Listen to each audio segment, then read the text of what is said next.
আমি তো ওরে নিয়ে থাকি, ওরে আমার ছেলেরা বাড়ি নাই, আমি ওরে নিয়ে থাকি রে মা।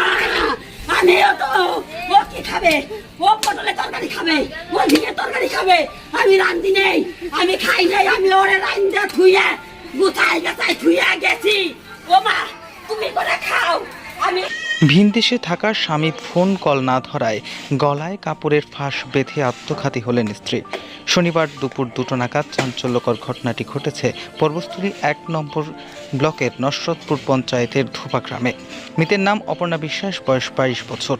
রহস্য মৃত্যুর খবর পেয়ে ঘটনাস্থলে ছুটে আসে নাদনঘাট থানার পুলিশ। পুরো বিষয়টি তারা খতিয়ে দেখেন। জানা গেছে, ধোপা গ্রামের দীপঙ্কর বিশ্বাস পেশায় ট্রাক ড্রাইভার, কর্মসূত্রে থাকেন ভিনদেশে। গত 2.5 বছর আগে এই গ্রামের যুবতী অপর্ণা বিশ্বাসের সঙ্গে তার বিয়ে হয়। স্বামী স্ত্রীর মধ্যে প্রচণ্ড মিল রয়েছে। কর্মসূত্রে ভিনদেশে থাকলেও নিয়মিত ফোন এবং হোয়াটসঅ্যাপ কলে কথা হতো তাদের মধ্যে। স্থানীয় সূত্রে জানা গেছে, দুপুর 2 নাগাদ অপর্ণা দেবী বেশ কয়েকবার তার মোবাইল ফোন থেকে ফোন করেছিলেন স্বামীকে, কিন্তু স্বামী ফোন না ধরায় তিনি হতাশাগ্রস্ত হয়ে পড়েন। তার কিছুক্ষণের মধ্যেই তিনি শোবার ঘরে ঢুকে গলায় ফাঁস দিয়ে আত্মঘাতী হন, এমনটাই খবর।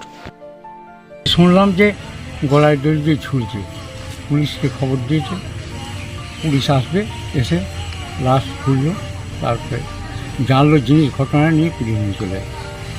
এটা খারাপ লাগছে না? খারাপ লাগছে না, গরম খারাপ লাগছে।